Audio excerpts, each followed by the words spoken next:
बताओ मेरा बाप लौटा सकोगे? लिए सर पे सच की रिदा कह रही है।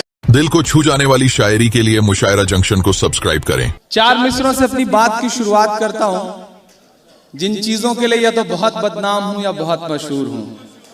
कोशिश करता हूं कि उस सब से आपको रूबरू करवाऊं। 4 मिसरे पढ़ता हूं, दुआएं मांगता हूं आप सबसे। एक आवाज आई है अभी के कानून ने हाथ बांध रखे हैं, वरना न जाने कितनी गर्दनें काट दी जाती हैं।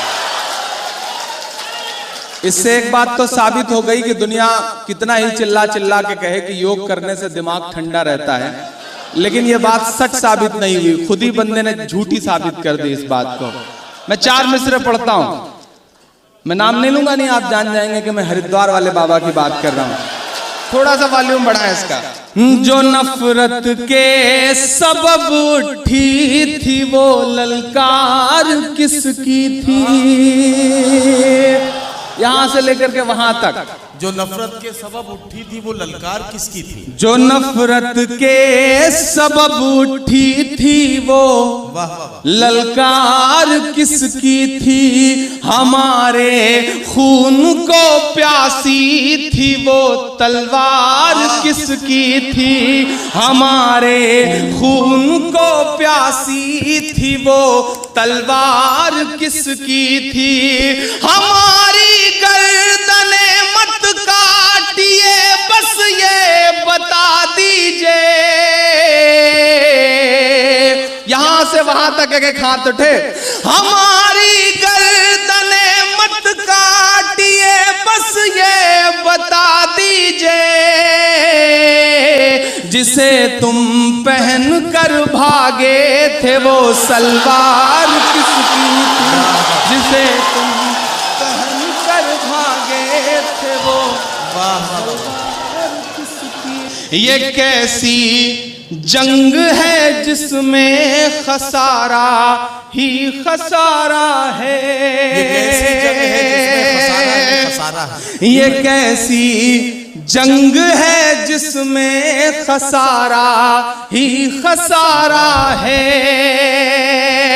तुम्हारा कुछ नहीं जो है हमारा ही हमारा है। तुम्हारा कुछ नहीं जो है हमारा ही हमारा है। जिन्होंने करे हेमंत जी को मार डाला था,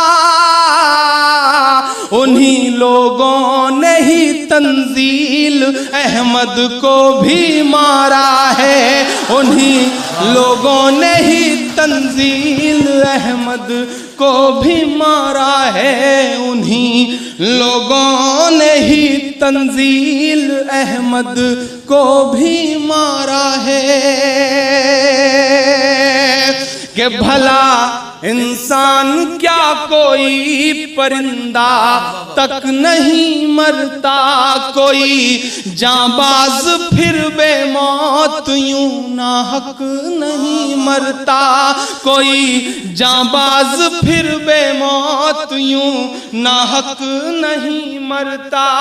सियासत अपने तेवर सख्त कर लेती तो ये तय था, हमारे घर नहीं जलते जियाउल हक नहीं मरता। हमारे घर नहीं जलते जियाउल हक नहीं मरता। हमारे घर नहीं जलते जियाउल हक नहीं मरता। आप बहुत मोहब्बत से सुन रहे हैं। मैं 4 मिसरे और पढ़ता हूं और कोशिश करता हूं कि आपको उन सारी चीजों से जोड़ सकूं जो आपकी आंखों में है, आपके दिल में है, आपके एहसास में है। कि था शहंशाह को गुरूर बहुत, रब ने उसका गुरूर तोड़ दिया। रब ने उसका गुरूर तोड़ दिया। कल थी जो 56 इंच की छाती,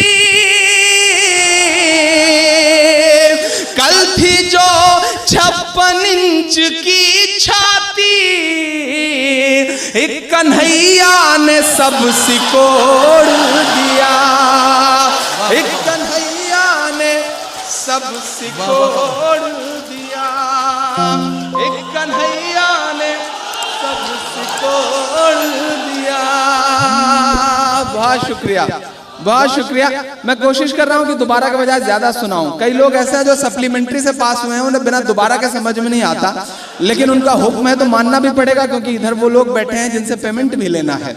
मैं पढ़ता हूं और दुआएं मांगता हूं आपसे कि था शहंशाह को गुरूर बहुत, बड़े ऑथेंटिक, बड़े फाइनेंस को समझने वाले लोग, मार्केटिंग को समझने वाले लोग। गुफरान भाई बैठे हैं, मुझे 3 बार उन्होंने बताया कि इमरान भाई मैं मार्केटिंग से जुड़ा हुआ आदमी हूं।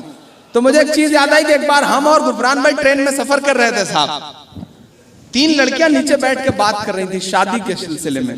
आप इससे बिल्कुल अंदाजा मत लगाइएगा कि मेरा निशाना उन पर है। शादी के सिलसिले में बात हो रही थी। एक लड़की से दूसरी लड़की ने कहा कि तुम्हें कैसा शौहर चाहिए? उसने कहा करोड़पति हो तो कर लूंगी, ठीक रहेगा। तो दूसरी ने कहा अगर करोड़पति ना मिला तो? बोली 50-50 लाख के 2 कर लूंगी। दूसरी लड़की ने उस दूसरी वाली से कहा कि तुम्हें कैसा चाहिए? बोली मुझे भी करोड़पति चाहिए। बोले करोड़पति ना मिला तो? तो बोली कुछ नहीं, 25-25 के 4 कर लूंगी। तीसरे से कहा गया तुम्हें कैसा चाहिए? करोड़पति। करोड़पति ना मिला तो 50-50 लाख के, अगर 50-50 लाख वाला ना मिला तो 25-25 के, 25-25 के ना मिला तो? बोली 10-10 लाख के 10 कर लूंगी। गुफरान भाई ऊपर वाली सीट पे थे, कूद कर नीचे आए, बोले बहन जी जब रेट 1 लाख तक आ जाए तो मुझे भी खबर कर दीजिएगा, मैं भी लिस्ट में हूं। तो इन्हें बड़ी मुबारकबाद, अल्हम्दुलिल्लाह, अल्लाह जल्दी से। लेकिन देखिए और किसी नहीं, नदीम भाई आपको कोई हक नहीं है, कोई शादीशुदा उनके बारे में नहीं बात कर सकता, सिर्फ मैं कर सकता हूं, क्योंकि हमारा और उनका दर्द एक ही है, इसलिए कोई शादीशुदा उनके कुंवारेपन पे कमेंट नहीं कर सकता। उसी तरह से जिस तरह से अटल बिहारी जी कुंवारे थे, मतलब, और बाकी लोगों पे कमेंट नहीं कर सकते। मायावती जी का नाम ले लूं, लेकिन वापस लौट के उत्तर प्रदेश जाना है ना, इसलिए मैं पढ़ता हूं।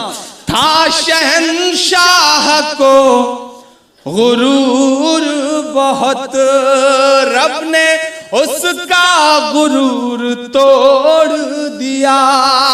कल थी जो 56 इंच की छाती, एक कन्हैया ने सब सिकोड़ दिया। वबरकातुहू। अज़ीज़ साथियों, उम्मीद है कि आप लोग खैर वाफियत से होंगे। अल्लाह आप लोगों को शादो आबाद रखे, आपकी हर जायज़ तमन्ना को पूरा करे। दोस्तों, इमाम जाफ़र सादिक़ रज़ी अल्लाह ताला अन्हु की नियाज़ कीजिए और दुआ कीजिए अल्लाह तबारक व ताला हमें और आपको इमाम जाफ़र सादिक़ रज़ी अल्लाह ताला अन्हु का फैज़ान अता फ़रमाए। दोस्तों, रजब शरीफ का ये महीना चल रहा है। इसी रजब शरीफ में हमारे और आपके घरों में कूंडे बनते हैं, नियाज़ होती है। इमाम जाफ़र सादिक़ रज़ी अल्लाह ताला अन्हु के लिए एहसाले सवाब किया जाता है। यकीनन ये बाइस बरकत है। दोस्तों, बहुत सारे लोग इसको नाजायज़ भी कहते हैं, बिदअत भी कहते हैं, इसको अलग अलग नाम देते हैं। जबकि दोस्तों, कुरान में अल्लाह तबारक व ताला फरमाता है, ए मेरे बंदो, हलाल चीज़ पर अल्लाह ताला का नाम ज़िक्र किया करो।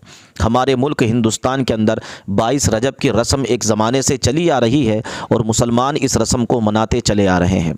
दोस्तों, तो रजब शरीफ के महीने में कूंडे करना चाहिए।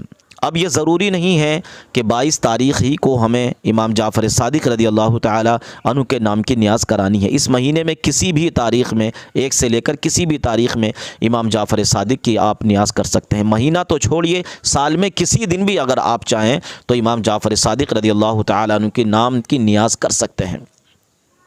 अजीज़ साथियों, एक मामूल चला आ रहा है कि ये कूंडे कच्चे बर्तनों में रखे जाते हैं। जब ये तैयार हो जाती हैं, पूड़ियाँ कच्चे बर्तनों में रखी जाती हैं, खीर कच्चे बर्तनों में रखी जाती है। बहुत सारे लोग इसको भी मना करते हैं, जबकि कच्चे बर्तन में खाना पकाना और खाना ये सुन्नत रसूल सल्लल्लाहु ताला अलैहि वसल्लम है। तो कच्चे बर्तन में खाना और कच्चे बर्तन में पकाना, सब्ज़ियाँ वग़ैरह, ये सब सुन्नत मुस्तफ़ा सल्लल्लाहु ताला अलैहि वसल्लम है। दोस्तों, बुज़ुर्ग कहते हैं, अतिब्बा भी कहते हैं, जब कच्चे बर्तन में खाना बनाया जाता है तो उसकी ये तासीर होती है कि गैस इंसान को नहीं बनती है।